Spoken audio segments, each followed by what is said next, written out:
Shalom saudaraku, kita akan mulai ibadah kita di hari ini. Tuhan Yesus memberkati kita semua dan kasih karunia Tuhan menyertai kita semua.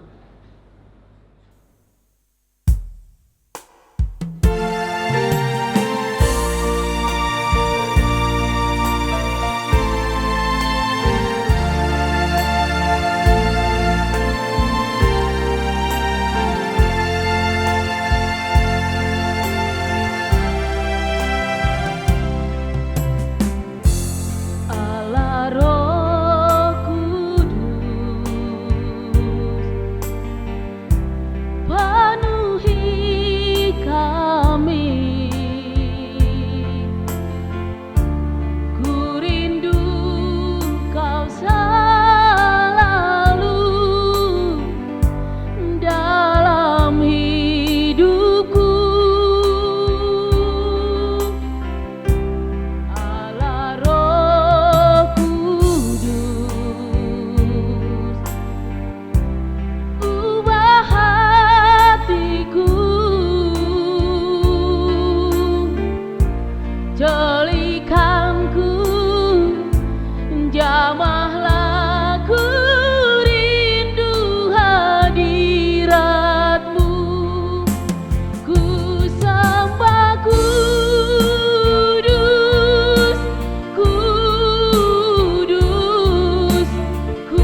Shalom Bapak Ibu, Saudara yang saya kasih di dalam Tuhan, selamat hari Minggu, selamat beribadah, dan salam sehat selalu.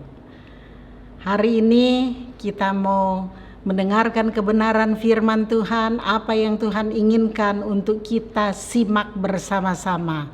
Bapak Ibu, saya ingin bagikan hari lepas hari kalau kita diperingatkan oleh orang lain, baik oleh pasangan maupun saudara atau atasan kita ataupun anak kita, nggak enak rasanya.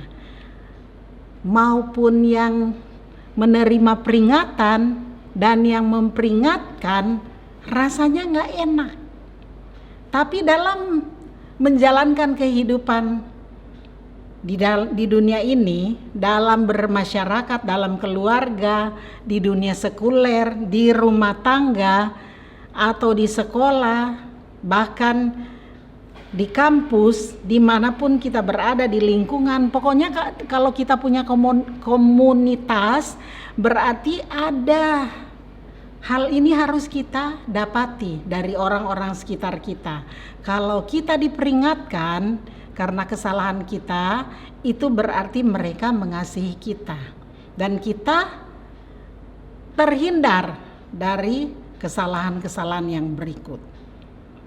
Tapi kebanyakan orang responnya nggak enak kalau menerima peringatan. Dia merasa orang yang memperingatkan dia berarti misalnya sentimen atau marah atau jealous.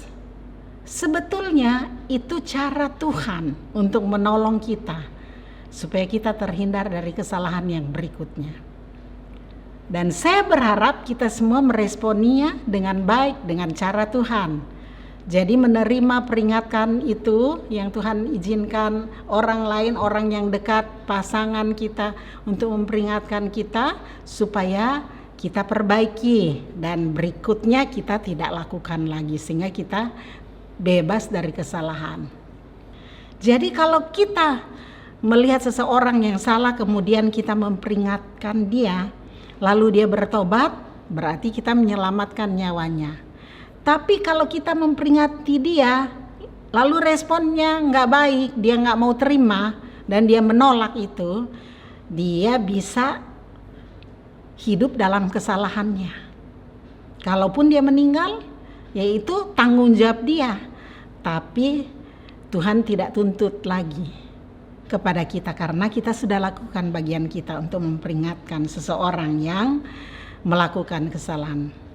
Firman Tuhan yang lain dalam ayat berikutnya, kalau kita tahu dia salah kemudian kita biarin, Tuhan akan menuntut nyawanya kepada kita.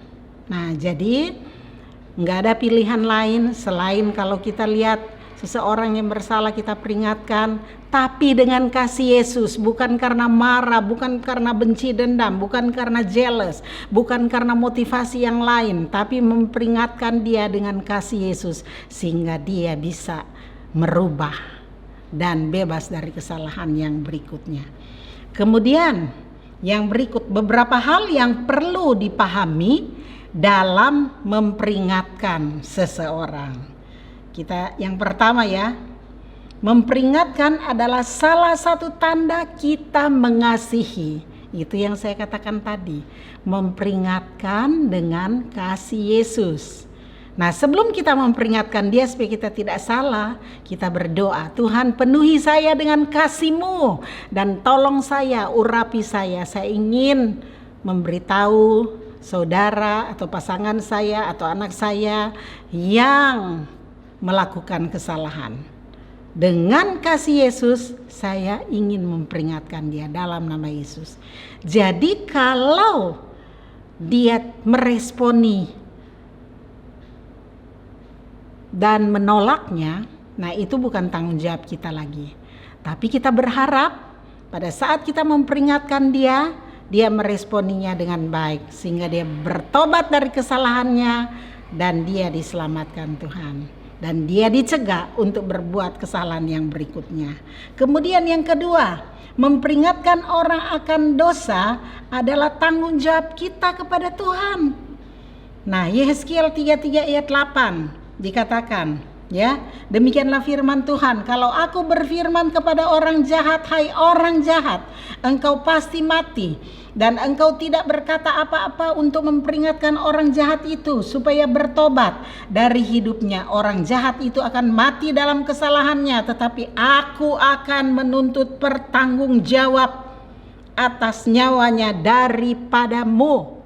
Nah loh, yang saya bilang tadi, kalau kita tahu dia salah, dia berdosa, kemudian kita antepin, cuek bebek, Tuhan tuntut nyawanya kepada kita. Karena kalau dia meninggal nanti dalam dosa alias masuk neraka, Tuhan tuntut. Kenapa? Kita tahu tapi kita antepin. Aduh, gak enak Bu memperingatkan seorang, yang penting saya hidup benar di mata Tuhan, bodo amat dengan orang lain. Tidak demikian. Hidup ini bukan sendiri. Kalau kita seperti itu lebih baik hidup di hutan, nggak ketemu siapapun. Yang Tuhan maksudkan hidup berjemaat, hidup berkeluarga, hidup dalam persekutuan satu dengan yang lainnya. Kalau ada yang salah kita peringatkan. Kalau kita yang salah diperingatkan oleh seseorang, kita bertobat. Itu respon yang Tuhan inginkan. Kemudian yang berikut, yang ketiga, memperingatkan orang agar bertobat dan menyelamatkan jiwanya. Yakobus 5 ayat 19-20, demikianlah firman Tuhan. Saudara-saudaraku, jika ada di antara kamu yang menyimpang dari kebenaran dan ada seorang yang membuat dia berbalik, dan ketahuilah bahwa barang siapa membuat orang berdosa berbalik dari jalannya yang sesat, ia akan menyelamatkan jiwa orang itu dari maut dan menutupi banyak dosa. Nah, ini yang Tuhan inginkan, Bapak Ibu. Kita memperingatkan sehingga menutupi banyak dosa. Jadi dia yang tadinya harusnya jahat, berdosa, melakukan kesalahan-kesalahan, karena kita memperingatkan dia dengan kasih Yesus, dan dia bertobat, menutupi. Kasih menutupi banyak dosa. Yang keempat, memperingatkan orang agar dapat membawa sukacita, damai sejahtera bagi orang itu pada akhirnya. Dalam Ibrani 12 ayat 11, demikianlah firman Tuhan. Memang tiap-tiap ganjaran pada waktu ia diberikan tidak mendatangkan sukacita, tetapi duka cita. Tetapi kemudian ia menghasilkan buah kebenaran yang memberikan damai kepada mereka yang dilatih olehnya. Nah, ini maksudnya poin keempat. Waktu diperingatkan gak enak. Yang memperingatkan gak enak, yang diperingatkan gak enak. Tidak membawa sukacita, gak damai rasanya. Kenapa? Ada dosa yang dibongkar. Tapi gak damai bukan berarti bukan kehendak Tuhan. Buat diri kita gak enak, gak nyaman karena berdosa. Nah, supaya nyaman, dalam kalimat berikutnya dalam Ibrani 12 ayat 11 ini, tetapi katanya menghasilkan buah kebenaran yang memberikan damai kepada mereka yang dilatih olehnya. Jadi lewat masalah persoalan yang kita alami dalam hidup ini, meskipun kita melakukan kesalahan, tapi ketika kita bertobat, datang kepada Tuhan Yesus, mengakui semua kesalahan kita, dan seperti yang kita sudah baca dalam Ibrani 12 ayat 11 tadi, jadi kita dilatih mendatangkan sukacita pada akhirnya. Happy endingnya enak, walaupun sebelumnya gak enak. Jadi Bapak Ibu Saudara yang saya kasihi di dalam Tuhan, untuk meresponi kebenaran firman Tuhan, baik yang memperingatkannya maupun yang diperingatinya, marilah kita memiliki hati untuk meresponinya dengan cara Tuhan. Yang memperingatkannya tahu kalau kita memperingatkannya berarti kita menyelamatkan orang tersebut. Dan kalau responnya tidak baik, itu bukan tanggung jawab kita lagi. Tapi yang menerima peringatan itu juga marilah meresponi dengan hati yang terbuka lapang dan mau berubah, bertobat dari kesalahannya, sehingga kita selamat dari si jahat, dari cengkraman, dari tuduhan, dari intimidasi dari si jahat. Dengan kesalahan-kesalahan yang kita sudah lakukan ketika kita meresponi peringatan yang diberikan oleh seseorang, oleh pasangan kita, oleh pemimpin kita, oleh atasan kita, bahkan oleh anak kita sekalipun. Kalau kita salah, kita jangan gengsi, tapi kita bertobat. Kita minta maaf kepada orang yang memberi peringatan kepada kita. Bahkan kita berterima kasih, berarti dia peduli dan dia memberikan kasih Yesus kepada kita, sehingga kita terhindar dari kesalahan-kesalahan yang ada. Demikianlah firman Tuhan. Tuhan Yesus memberkati kita semua. Amin. Mari kita berdoa. Tuhan Yesus, kami mengucap syukur untuk kebenaran firman Tuhan yang sudah kami dengar bersama-sama. Ajar kami Tuhan, ketika melihat seseorang yang melakukan kesalahan, kami mau memperingatkannya sehingga dia terhindar dari dosa dan nyawanya diselamatkan. Dan kami juga yang menerima peringatan, ajar kami meresponinya Tuhan. Dan kami mau berubah, bertobat dari kesalahan-kesalahan, dari dosa yang kami lakukan, sehingga nyawa kami diselamatkan. Meteraikan kebenaran firman Tuhan ini Tuhan. Mampukan kami semua untuk mempraktikannya dalam kehidupan kami. Berkati semua Bapak Ibu jemaat yang mendengarkan kebenaran firman Tuhan.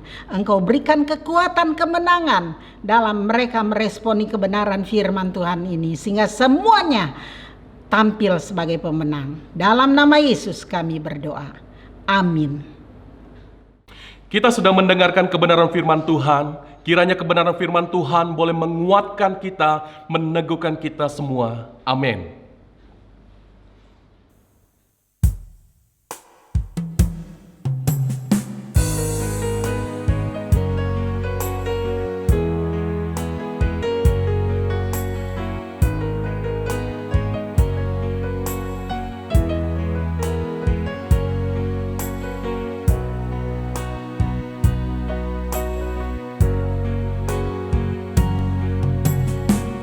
Telah kulihat bukti kasih-Mu, Kau menderita gantikanku. Dengan darah-Mu Kau selamatkanku. Kini ku hidup menyenangkan-Mu.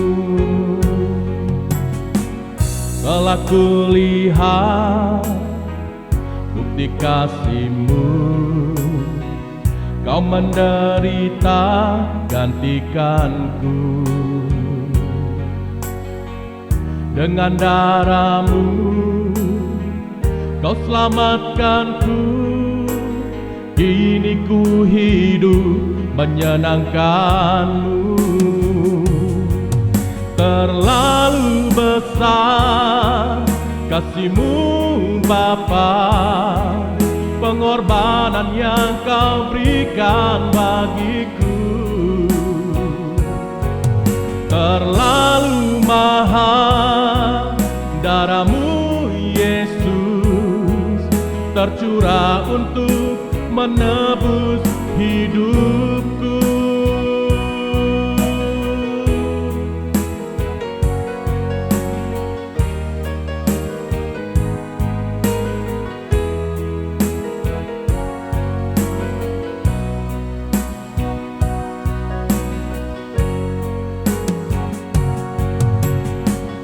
Telah kulihat bukti kasih-Mu, Kau menderita gantikanku. Dengan darah-Mu Kau selamatkanku. Kini ku hidup menyenangkan-Mu. Terlalu besar kasih-Mu Bapa, pengorbanan yang kau berikan bagiku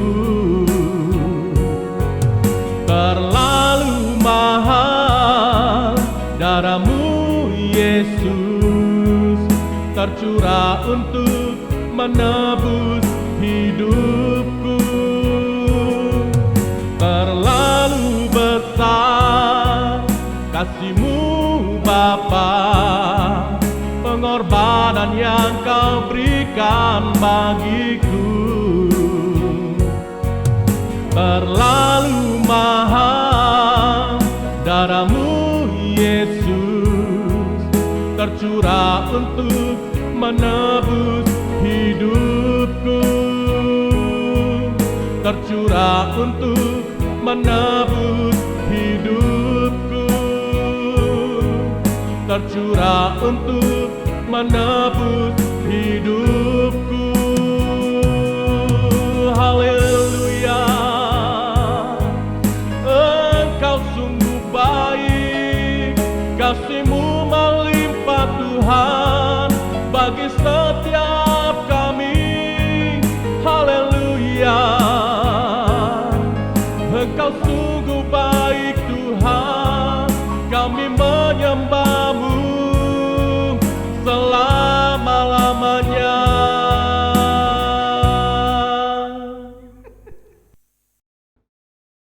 Bapak, Ibu, Saudara yang saya kasih dalam Tuhan, tiba saatnya kita akhiri ibadah kita pada hari ini. Angkat kedua belah tanganmu, terimalah berkat Tuhan. Tuhan memberkati keluargamu, Tuhan memberkati usaha pekerjaanmu, Tuhan memberkati pelayananmu, Tuhan memberkati studimu.